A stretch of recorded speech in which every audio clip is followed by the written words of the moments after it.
안녕하세요. 저는 광진구 자양동에 있는 요한서울교를 섬기는 목사 백사웅입니다. 인생은 흔히 B와 D 사이에 있는 C의 연속이란 말이 있습니다. B는 birth, 탄생이고 D는 death, 죽음 아니겠습니까? 탄생과 죽음 사이에 있는 C, choice죠. 끊임없는 초이스가 하나의 인생을 만드는 것입니다. 우리는 태어날 때부터 무엇을 먹을지, 무엇을 입을지, 울지 말지를 선택하게 됩니다.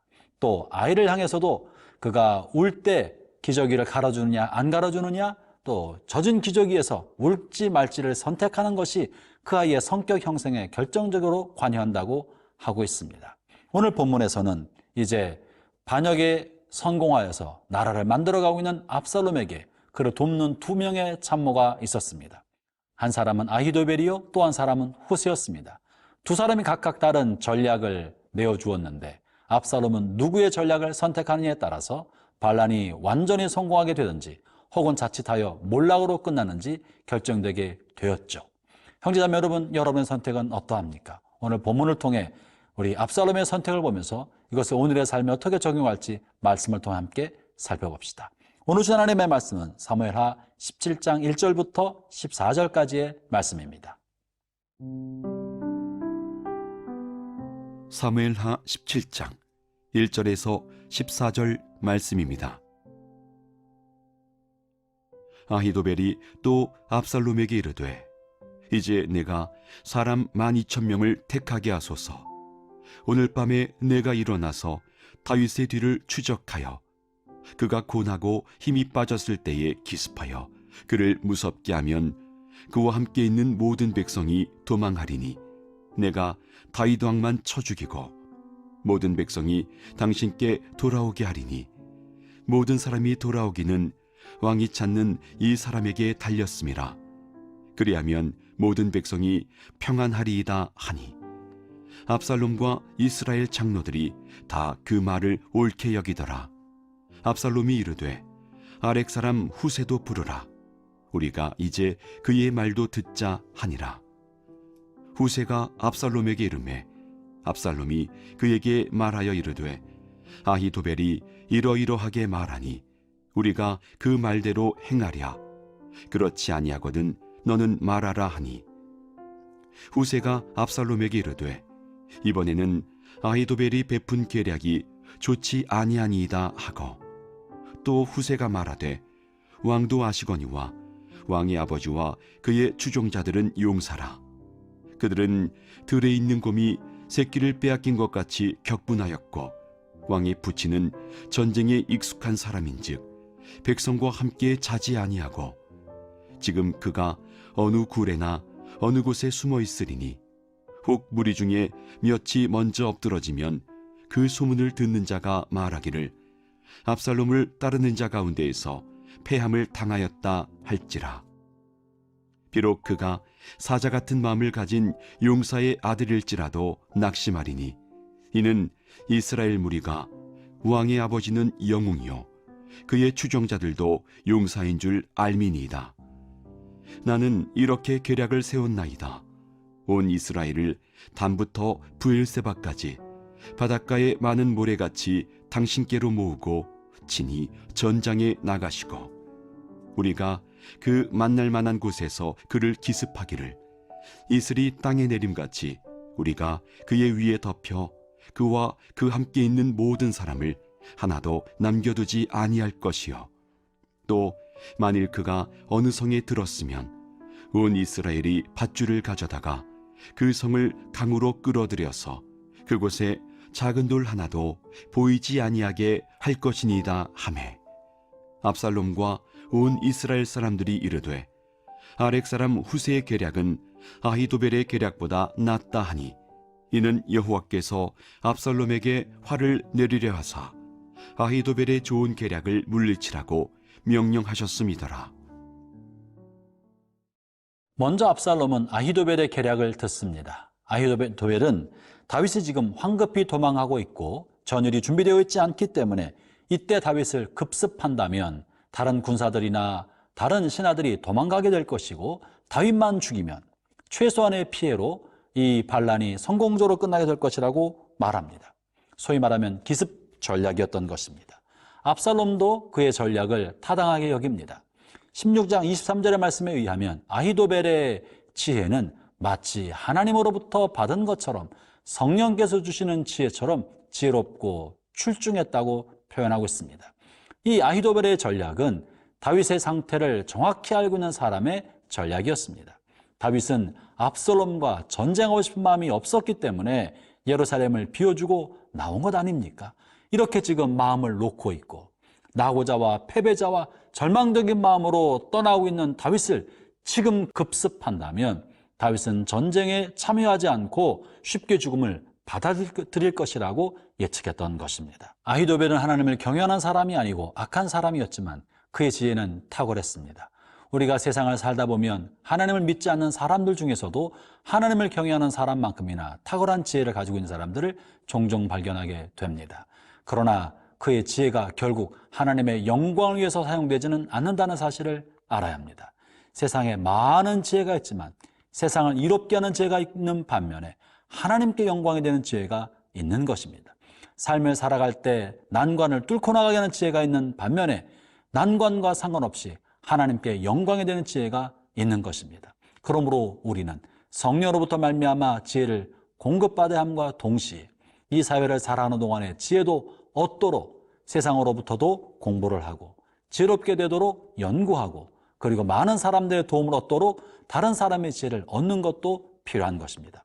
오늘 아히도벨을 통해서 우리가 배울 수 있는 바는 이 세상의 지혜에서도 배울 게 있다는 것을 보여주고 있는 것이죠. 사랑하는 형제자매 여러분, 하늘의 지혜와 땅의 지혜가 넘쳐나게 되기를 바랍니다.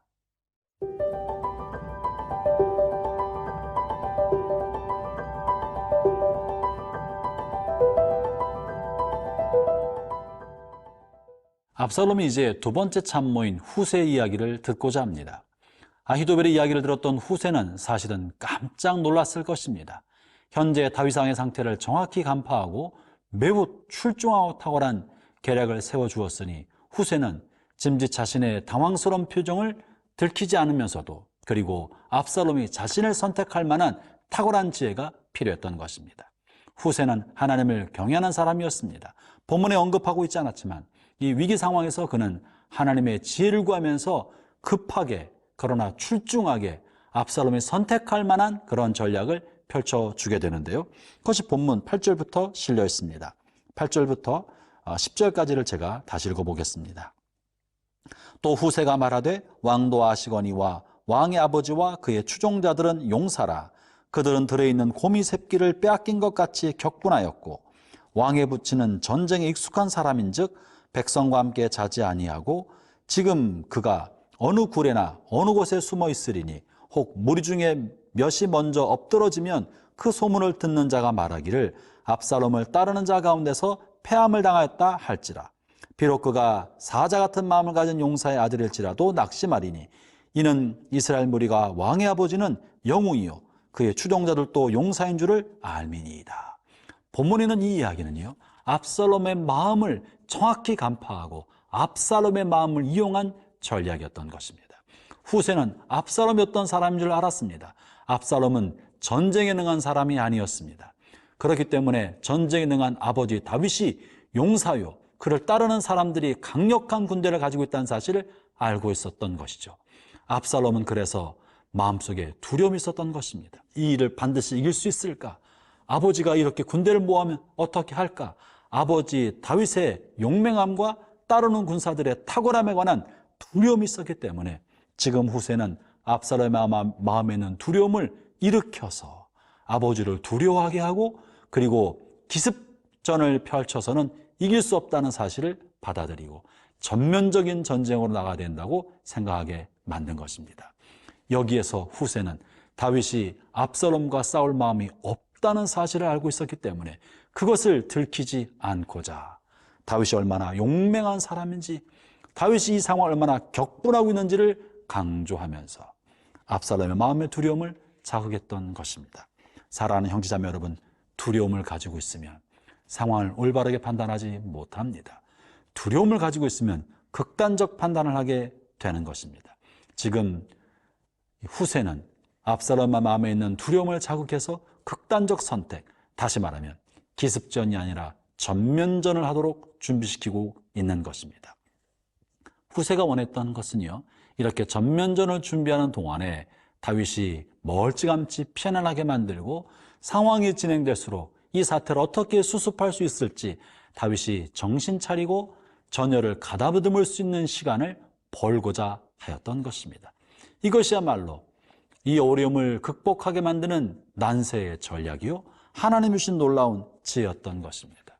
압살롬은 이 두 상황 속에서 그는 하나님의 지혜를 능할 길이 없어서 그는 자신 안에 있는 두려움 때문에 잘못된 선택을 하고 결국은 후세 전략을 받아들이기 때문에 마침내 멸망하게 되지 않습니까? 사랑하는 형제자매 여러분, 우리는 다 우리의 미래를 알지 못합니다. 오늘 우리가 오른쪽 길로 가야 할지 왼쪽 길로 가야 할지 우리는 두 길의 끝이 어딘지 모두 모르는 채로 결정하게 됩니다. 그러나 오늘 우리가 결정한 이 길은 우리의 운명을 판가름질 수도 있습니다. 우리의 오늘의 삶뿐 아니라 미래의 삶에도 결정적 영향을 줄 수 있는 것입니다. 그러므로 우리는 어떻게 해야 합니까? 인생의 갈림길에 설 때마다 하나님의 지혜를 구해야 합니다. 주님, 내가 악의 시험에 들지 않게 하여 주십시오. 악의 유혹으로부터 벗어나게 하여 주십시오.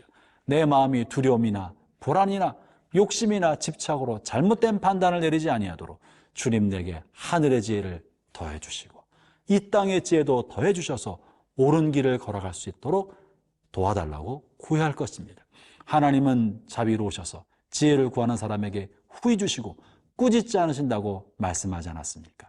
형제자매 여러분, 우리의 알량한 자존심이나 우리가 안다고 생각했던 교만한 마음을 내려놓고 인생의 선택의 순간에 하나님의 말씀에서 길을 찾고 성령의 도우심을 구하여 성령의 인도함을 받고 살아가는 여러분의 복된 인생 되시기를 주의 이름으로 축원합니다.